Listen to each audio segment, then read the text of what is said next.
ಕನ್ನಡ ಮತ್ತು ಸಂಸ್ಕೃತಿ ಇಲಾಖೆ, ಕನ್ನಡ ಪುಸ್ತಕ ಪ್ರಾಧಿಕಾರ ಬೆಂಗಳೂರು ಹಾಗೂ ಜಿಲ್ಲಾ ಜಾಗೃತ ಸಮಿತಿಯ ವತಿಯಿಂದ ಜಿಲ್ಲೆಯ ಡಾಕ್ಟರ್ ಬಿಡಿ ಕುಮಾರ್ ಮತ್ತು ಡಾಕ್ಟರ್ ಆರ್ ಓಬಳೇಶ್ವರ ಘಟ್ಟೆಯವರ ನಿವಾಸದಲ್ಲಿ ಮನೆಗೊಂದು ಗ್ರಂಥಾಲಯ ಅನುಷ್ಠಾನ ಸಮಾರಂಭ ಕಾರ್ಯಕ್ರಮವು ನಡೆಸಲಾಯಿತು. ಕಾರ್ಯಕ್ರಮದಲ್ಲಿ ಜಿಲ್ಲಾಧಿಕಾರಿ ಲತಾ ಕುಮಾರಿಯವರು ಮಾತನಾಡಿ, ಮನೆಗಳನ್ನು ಕೇವಲ ಶೋಕೇಸ್ ಅಥವಾ ಅಲಂಕಾರಿಕ ವಸ್ತುಗಳಿಂದ ಸುಂದರಗೊಳಿಸುವುದು ಮುಖ್ಯವಲ್ಲ. ಅಲ್ಲಿ ಪುಸ್ತಕಗಳ ಜೋಡಣೆಯೂ ಇರಬೇಕು. ಪುಸ್ತಕಗಳಿರುವ ಮನೆಗೆ ಒಂದು ವಿಶೇಷ ಬೌದ್ಧಿಕ ಮೆರುಗು ಬರುತ್ತದೆ. ಮನೆಯನ್ನು ಸುಂದರವಾಗಿಡಲು ನಾವು ಸಾಕಷ್ಟು ಪ್ರಯತ್ನ ಪಡುತ್ತೇವೆ. ದುಬಾರಿ ಪೇಂಟಿಂಗ್ ಅಥವಾ ಅಲಂಕಾರಿಕ ವಸ್ತುಗಳನ್ನು ತರುತ್ತೇವೆ. ಆದರೆ ಆ ಮನೆಯಲ್ಲಿ ಒಂದು ಪುಸ್ತಕದ ಶೆಲ್ಫ್ ಇದ್ದರೆ ಅದು ಇಡೀ ಮನೆಗೆ ಬೌದ್ಧಿಕ ಕಳೆ ತುಂಬುತ್ತದೆ ಎಂದರಲ್ಲದೆ, ಮಕ್ಕಳಿಗೆ ಬಾಲ್ಯದಿಂದಲೇ ಪುಸ್ತಕಗಳನ್ನು ಓದುವ ಸಂಸ್ಕೃತಿಯನ್ನು ಅಳವಡಿಸಬೇಕೆಂದು ತಿಳಿಸಿದರು. ಎಲ್ಲರ ಜೊತೆಯಲ್ಲಿ ನಾವು ಆಡಳಿತಗಾರರು ಜೊತೆಯಲ್ಲಿ ಈಗ ಸೇರಿಕೊಂಡಿದ್ದೇವೆ. ಬಟ್ ಹೇಳಬೇಕು ಅಂದರೆ ಇದೊಂದು ರೀತಿ ಸಜ್ಜನರ ಸಂಘ ಹೆಜ್ಜೆಯನ್ನು ಸವಿದಂದೆ ಅಂತ ಹೇಳ್ತಾರೆ. ಹಾಗೆ ಬುದ್ಧಿಜೀವಿಗಳ ಜೊತೆಯಲ್ಲಿ ನಾವು ಸಹ ಸೇರಿಕೊಂಡಿದ್ದೇವೆ. ಇದು ಒಂದು ರೀತಿ ಒಳ್ಳೆಯ ಸುಯೋಗ ಅಂತ ಹೇಳಬಹುದು.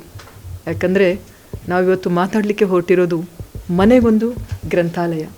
ನಿಮಗೆ ಗೊತ್ತಿರೋ ಹಾಗೆ ನಾವು ಮನೆಯಲ್ಲಿ ಎಲ್ಲ ತುಂಬ ಶೃಂಗಾರ ಮಾಡಿ ಇಡ್ತೇವೆ. ಒಂದು ಮನೆ ಅಂದರೆ ಎಲ್ಲರಿಗೂ ತುಂಬ ಇಷ್ಟ. ಒಳ್ಳೊಳ್ಳೆ ಡೆಕೋರೇಟಿವ್ ಐಟಮ್ಸ್ ಎಲ್ಲ ತಂದು ಇಡ್ತೇವೆ. ಎಷ್ಟೆಷ್ಟು ಕಾಸ್ಟ್ಲಿ ಇರೋ ವಾಸ್, ಒಂದು ಪೇಂಟಿಂಗ್ ಅಂತೆ ಇರಲಿ, ಅದೂ ಇರಬೇಕು. ಏನೆಲ್ಲ ನಾವು ಅದನ್ನು ಮನೆಯನ್ನು ಸುಂದರವಾಗಿ ಇಡಬೇಕು ಅಂದರೆ ನಮ್ಮ ಕುಶಾಲಪ್ಪ ಅವರು ಕನ್ನಡ ಪುಸ್ತಕ ಪ್ರಾಧಿಕಾರದ ಅಧ್ಯಕ್ಷರಾದ ಡಾಕ್ಟರ್ ಮಾನವ ಅವರು ಮಾತನಾಡಿ, ಪ್ರತಿಯೊಂದು ಮನೆಯಲ್ಲಿಯೂ ಭಕ್ತಿಯ ಸಂಕೇತವಾಗಿ ಹೇಗೆ ಪೂಜಾ ಮನೆ ಇರುತ್ತದೋ ಅದೇ ರೀತಿ ಜ್ಞಾನ ಮತ್ತು ಅರಿವಿನ ಸಂಕೇತವಾಗಿ ಒಂದು ಪುಟ್ಟ ಗ್ರಂಥಾಲಯವೂ ಇರಬೇಕು. ಈ ನಿಟ್ಟಿನಲ್ಲಿ ರಾಜ್ಯಾದ್ಯಂತ 1,00,000 ಮನೆಗಳಲ್ಲಿ ಗ್ರಂಥಾಲಯಗಳನ್ನು ಸ್ಥಾಪಿಸುವ ಗುರಿಯನ್ನು ಪ್ರಾಧಿಕಾರವು ಹೊಂದಿದೆ. ಇದರ ಭಾಗವಾಗಿ ಹಾಸನ ಜಿಲ್ಲೆಯಲ್ಲಿ 2ನೇ ಗ್ರಂಥಾಲಯದ ಅನುಷ್ಠಾನ ಯಶಸ್ವಿಯಾಗಿ ನೆರವೇರಿದೆ ಎಂದರು. ತಮ್ಮ ಮನೆಗೊಂದು ಗ್ರಂಥಾಲಯ ಯೋಜನೆಯ ಅನುಷ್ಠಾನದ ಅಂಗವಾಗಿ ಇವತ್ತು ಹಾಸನ ಜಿಲ್ಲೆಗೆ ಭೇಟಿ ಕೊಟ್ಟಿದ್ದೀವಿ. ಈ ಬೆಳಿಗ್ಗೆ ಹಾಸನ ಜಿಲ್ಲೆಗೆ ಬಂದ ನಾನು ಇವತ್ತು 2ನೇ ಕಾರ್ಯಕ್ರಮವಾಗಿ ನಮ್ಮ ಕವಿಗಳು ವಿದ್ವಾಂಸರು ಆದಂತಹ ಶ್ರೀ ಓಬಳೇಶ ಘಟ್ಟಿಯವರ ಮನೆಯಲ್ಲಿ ಈ 2ನೇ ಕಾರ್ಯಕ್ರಮದ ಅನುಷ್ಠಾನದಲ್ಲಿ ನಿಂತಿದ್ದೇವೆ. ಈ ಕಾರ್ಯಕ್ರಮ ತುಂಬ ಅರ್ಥಪೂರ್ಣವಾಗಿ ಅನುಷ್ಠಾನಗೊಂಡಿದೆ.